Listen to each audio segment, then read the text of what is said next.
First, don't print a dragon on day one. Master the small stuff first to learn your printer's limits and possibilities.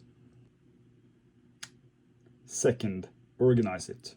3D printing involves a lot of tiny parts. Print storage boxes early so you don't lose any of your nozzles and screws in the case.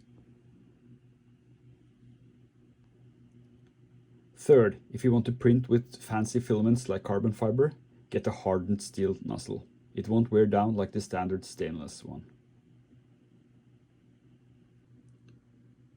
Fourth, filaments hate humidity. If you aren't using it, seal it in a vacuum bag to keep your prints crisp and clean. And finally, stop throwing these away. Toss these moisture-absorbing packets into your filament bags. It's a free way to keep your plastic dry.